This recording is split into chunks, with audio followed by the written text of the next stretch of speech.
Arts Weekly, celebrating regional expression, performance, and creativity, is brought to you in part by the Edward D. and Ione Auer Foundation, the Ian and Mimi Rowland Foundation, the family of Dr. Christopher and Kirsten LaSalle, and the support of viewers like you. Thank you.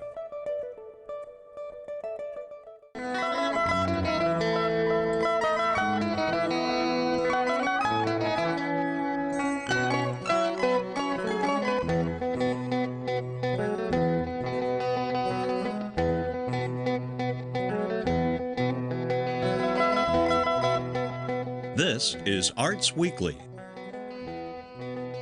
Arts Weekly is produced in cooperation with the College of Visual and Performing Arts at IPFW, offering degrees in fine arts, music, theater, and visual communication and design. Welcome to Arts Weekly. I'm John O'Connell, Dean of the IPFW College of Visual and Performing Arts. If the holiday season has worn you out, our guest today will revive you. In the second half of the show, we'll chat about Down the Line, Hardcore with Kelly Updike and Dustin Riley. But first, let's go to the movies with Jonah Crismore, Executive Director of the Cinema Center. Welcome to Arts Weekly, Jonah, and thank you for joining me. Well, it's great to be here. So you've been with the Cinema Center now as the Executive Director for a year? Is it about a year? Yeah, just a little over a year now, and it's been a fun ride so far. What are the highlights from the year? You know, it was a lot of the highlights, from last year would be being able to book Django Unchained, which was great to show that. It was actually a year ago this time, last year that we showed Django Unchained at Open. Such a great movie. Yeah, and we showed it at Christmas time last year because, we were able to show that with the national release of it. The Oscar party was really great. Is the Oscar party a new event? Did you bring that on? Or no, I did not. No, it's been there, I believe, for several years now. And is it on Oscar night? And it's actually usually a day or so before Oscars because people usually like to watch the Oscars, at home in their pajamas. Yeah.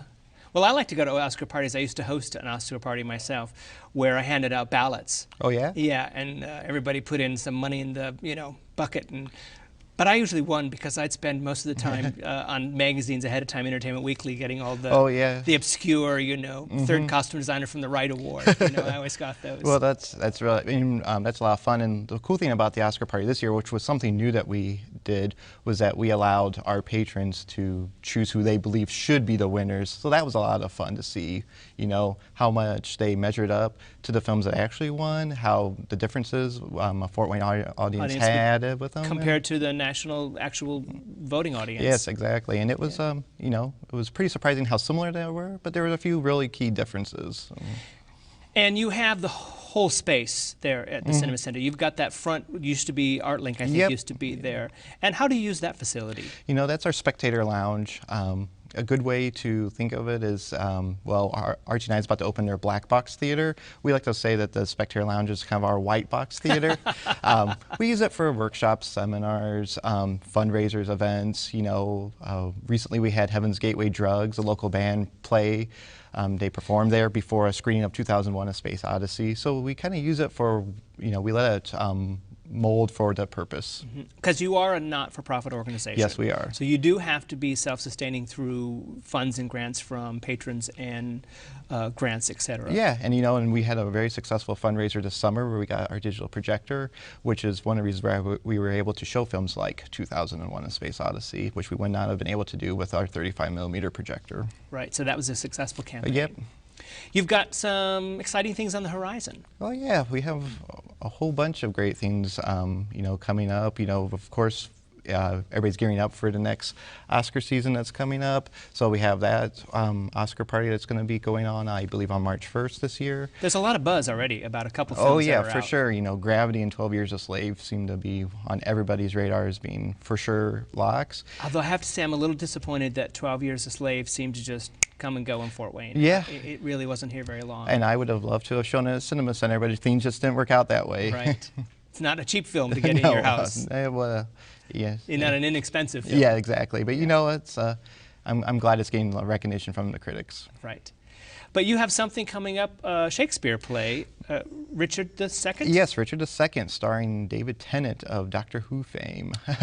So we're getting a lot of Doctor Who fans who are coming to experience Shakespeare for the first time because of that. So we're grateful that he is the lead in it. But it's actually a screening of a live performance done by the Royal Shakespeare Company, and then the 27th and 29th there will be performances, or screenings of the performances, I should say, of that. And we're one of only a handful of theaters in the country who are showing the film.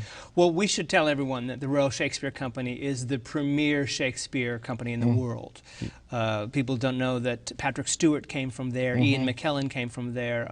You know, all these people they know from film and television now started out at the Royal Shakespeare Company. Yeah. So this is a filming of Richard II, a performance of it. Yes. Is it multi-camera? Yes, it's multi-camera, and it's really, you know, it's kind of the strange hybrid where you definitely get the feel of a live performance, but then you get the close-ups of the actors' faces, which you wouldn't normally be able to get if you're 30 rows back. Right, right, because nothing translates worse than live theater to film with 1 or 2 cameras. Yeah. I don't let people videotape or archive my plays that I direct because they don't translate very well.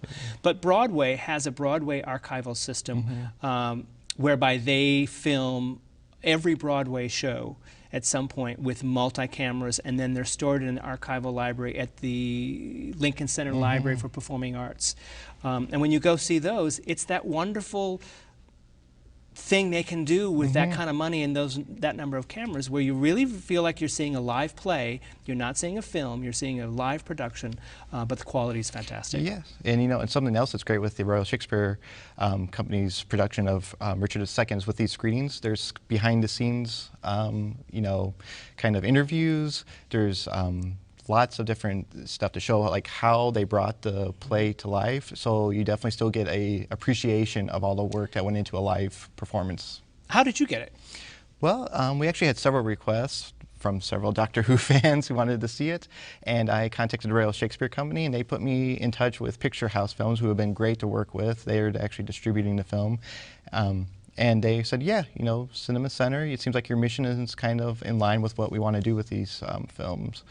So yeah, and it's looking like the relationship's going to blossom a little bit more, and we'll maybe be able to show some more. Great, of their film, yeah, of their productions. Yeah, of their productions. Then you also have an interesting film coming. The title alone throws me off.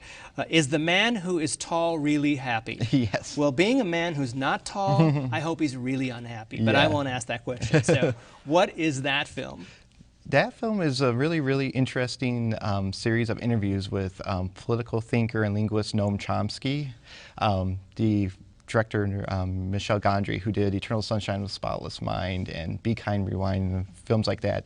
He's a little bit of an avant-garde director talking to this man who's talking about very, very dense subjects. Sure. And in a way to kind of make them more accessible, he illustrates Noam Chomsky's responses to him in a way to make it so that, you know, there's an actual visual representation of what Noam's talking about. What he's trying to say. Yeah. Kind of a graphic artist helping out explain what he's talking about. Yeah, and it's very much in a stream of consciousness mode, where kind of as the conversation twists and turns, so do the animations and illustrations. So it's an animated documentary. Yeah, it's an animated documentary, and it's, you know, so it would be so much, doing it this way, so much more interesting than just having 2 talking heads, you know. Right. Perhaps somebody will animate us. Can we get an animator in here and animate us? And so, is it a mix of, is it all animation, or is it interview and then animation? Yeah, it's an interview and animation, just cuts. There's also cuts to Michel Gondry showing how he animated the film, which is really interesting as well, because he uses a lot of techniques that are hand-drawn that, you know, a lot of with computer-generated animation you don't necessarily see anymore.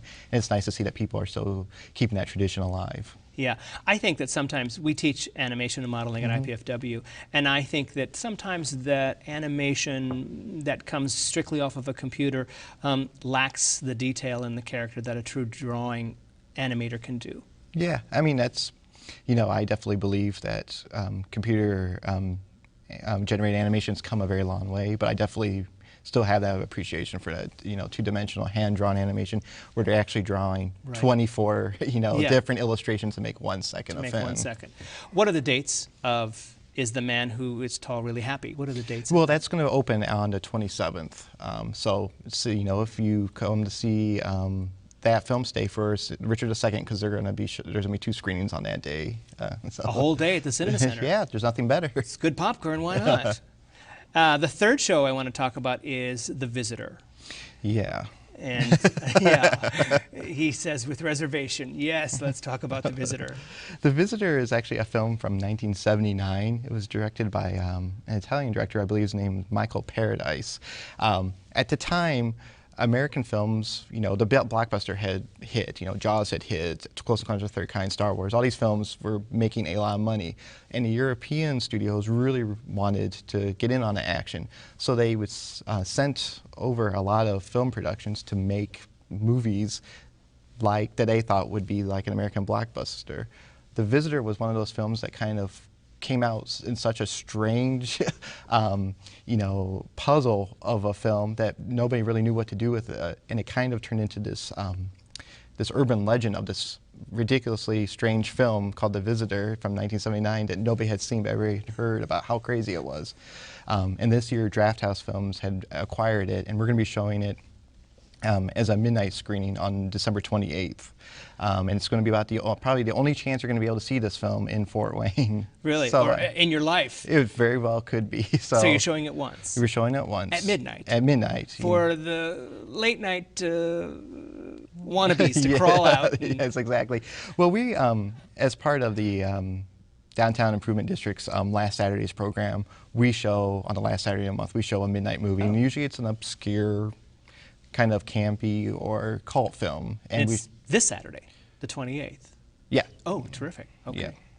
Wow. So yeah, if you're around, show up. We always open doors at 11 p.m. Catch a seat and wait for the fun to begin. I would imagine it's a popular event for young folks in Fort Wayne. It's a lot of fun. And we've shown David Cronenberg's The Fly. We've shown Reefer Madness. We've shown all these different films, and they always get a different crowd, and then the crowd really appreciates the fact that they're able to see usually these older films on the big screen. Right.